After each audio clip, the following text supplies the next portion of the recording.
Hi there. Welcome to Prepping with Pam. I'm Pam. So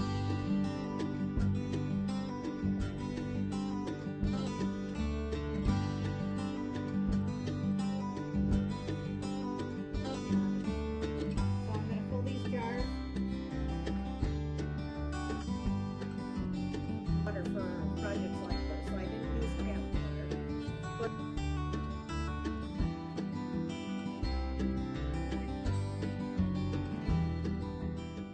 the reason I'm making this video is because I've been a prepper for a long time. I get a lot of questions because people know that I've been preparing food for a long time. So the reason I'm making this video is to help. And instead of typing in private messages back and forth to people, I just thought I would make a video as I do things and people can watch if they're interested and maybe learn, to do the type of prepping that I do. I don't live on a big piece of property. We live on in a ranch house with a normal size yard. A good portion of the backyard is a garden. We've been gardening for years. My husband is the gardener and I'm the preparer, and he of course chips in and helps me. We have harvested some strawberries and some rhubarb, and so there was enough for me to make strawberry rhubarb jam. Tag along, I'm going to be doing it anyway, and so I've got my video recording and you can just watch to see what I'm doing. I am a safe canner, which means that I do my canning by the book. So the book where I'm getting this recipe from is the Ball Blue Book of Preserving. And the recipe calls for 2 cups of crushed strawberries and 2 cups of chopped rhubarb. So my strawberries and my rhubarb I've already mixed together in this pan here. And to that I'm going to add a package of powdered pectin. Now the pectin that I use, because I do a lot of canning, so I buy my pectin in jars like this, and I save a little bit of money when I do so. And that just helps the jam to gel. And all that I have in here right now is the strawberries, the rhubarb, and the pectin. I'm going to stir that up, put it on the stove, and bring that to a boil. But before I go for a pause, I just wanted to let you know that I saved the tops to my strawberries.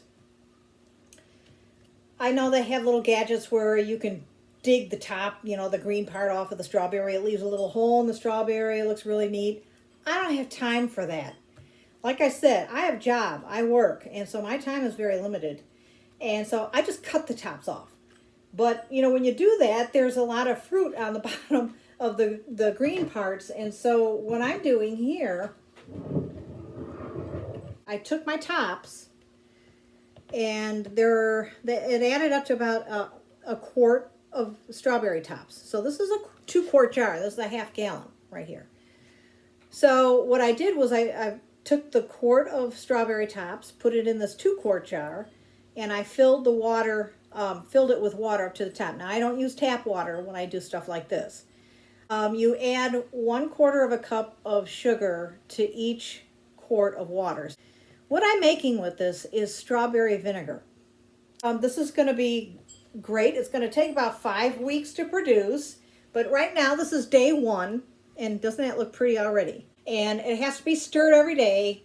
That's to make sure that the top of this mixture doesn't get moldy. You want to keep it under the water, so you stir it every day.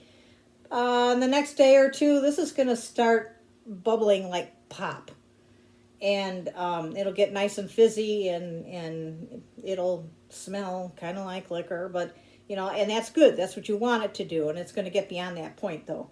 So to keep the bugs out, I just put a coffee filter on top with a rubber band. And so that's my current science experiment in the kitchen here. But anyway, let me get these this mixture boiling, and then I'll bring you to the next part, which will be adding 5.5 cups of sugar. And yeah, that's a lot of sugar, but anybody that's made jam knows that there's a lot of sugar in jam. But when you think about it, you're only eating maybe a tablespoon at a time. And so, you know, your sugar intake isn't going to be all that great. And unless you're eating it by the jar, you don't have to really worry about that. Okay, I am back. And what we have here is, I forgot to tell you that you also need to put 1/4 cup of lemon juice in this mixture. And you want to bring it to a nice hard boil like this. And once that comes to hard boil, you're going to dump all your sugar in all at the same time.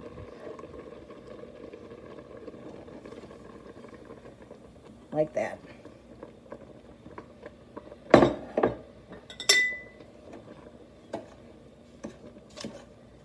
You're going to stir that up. At first it's kind of hard to stir.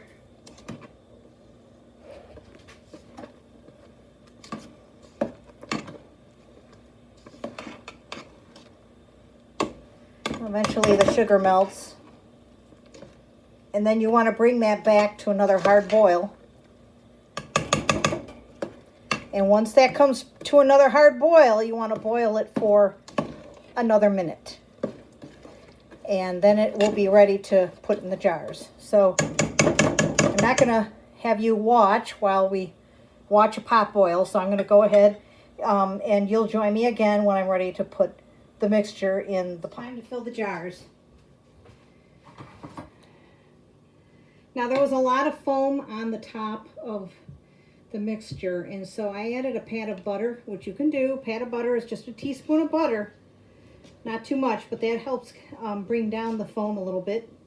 I don't skim the foam. Doesn't bother me. So I'm going to fill these jars to 1/4 inch to the top. And I've been canning for so long, I don't have to measure it. I know it when I see it.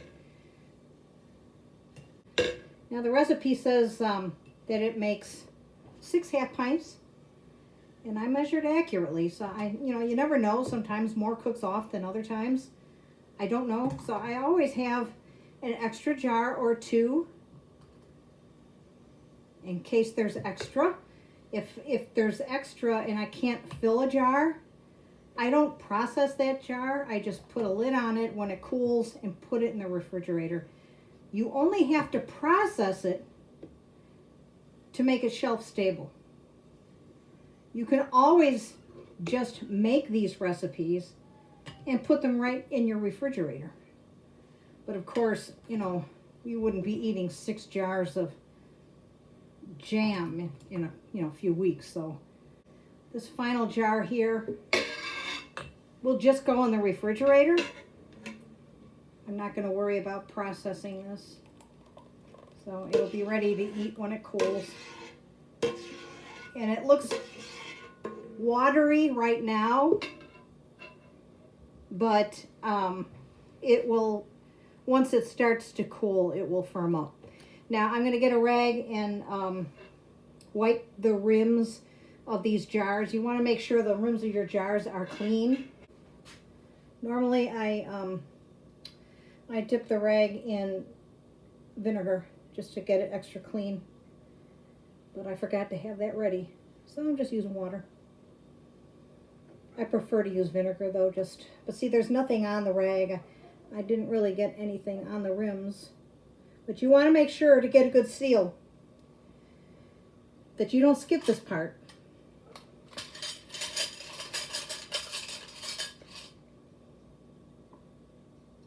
Because if there's food on the rim, it's going to prevent the rim from sealing. The one that I'm not going to process, I'm not putting a lid on that one. I'm going to let it cool off a bit first. And then you put your bands on finger tight.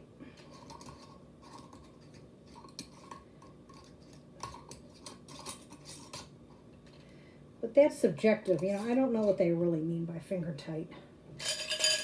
I used to be afraid to twist on it a little bit, and my bands were always loose when I took them out of the pot. Okay, so this is my water bath canner. This is the Maiden Run. I just bought it. I have a tendency to wear them out. I've got my jars in here. The water's just starting to boil. I'm going to put a lid on top. And you want to make sure that you have at least an inch or two of water on top of those jars so that they can process correctly. And we'll be back. Hello again. Okay, I'm going to wrap this up. I've got, I don't know if you can see the canner cooking right over there. That's my water bath canner. And I'm going to go ahead and wrap this up while I'm waiting for that to boil. Once I see steam coming out of the lid, then I will I will set the timer and let it boil for 10 minutes. You do not have to sterilize your jars if you're going to process for 10 minutes or more. Now, sometimes there are jam recipes that call for 5-minute processing. I process those for 10 minutes because I don't have time to sit there and sterilize jars and lids and all that. I just don't. So I just up the processing time to what I know would be safe, that I wouldn't have to sterilize the jars. These are the lids, but you do have to wash them before you use them, and they can only be used once. They're expensive. So I just haven't found a way around them. There are reusable lids called, the name escapes me. I tried the reusable lids and I had so many failures on my seals that it just didn't work for me. And I thought this would be the most wonderful thing, to be able to reuse my lids over and over again. With the amount of canning that I do, they're very expensive. If you can your foods, they should be good for 1.5 years, 2 years, 3 years. 3 is kind of pushing it. But as long as the seal is still good, your foods will be good for a couple of years. I think I'm going to be doing other videos as I go along. Now, this is my first one. So, I don't have any really equipment. I'm using my iPad. I don't even have a holder for my iPad. I realized after doing this video, I need a holder for the iPad. This is really difficult to try to hold it while I'm stirring the pot, and I'm sure that you weren't getting a very good view either. So thank you for joining me. I hope you learned something. Before I go, let me give you the recipe one more time because I messed up at the beginning. I forgot the lemon juice. You want 2 cups of crushed strawberries, 2 cups of cut up rhubarb, 1/4 cup of lemon juice, and 1 package of pectin. You put those all in a pot, stir it up, bring it to a boil. Once that's at a boil, you're going to add 5.5 cups of sugar. Stir that in real good, bring that to a hard boil, and once it reaches a hard boil, stir it constantly and let it boil for 1 minute. After that minute, go ahead and put it in your jars. Put the lids on your jars and the bands. Put them in your water bath canner. Wait for the canner to reach a boil. And how I know it reached a boil is I see steam coming out the top. At that point, I time it for 10 minutes. When the timer goes off, I lift the lid, I let it sit for a couple minutes, and then I use my jar lifter and take them out. And, let them sit out. They say 24 hours, but usually when I make jam, you can hear them seal almost right away. When they're cool, like tonight, before I go to bed, they'll be cool. And what I do is I take the rings off, never store with the rings on, take the rings off, and I wash my jars just as if I'm washing dishes.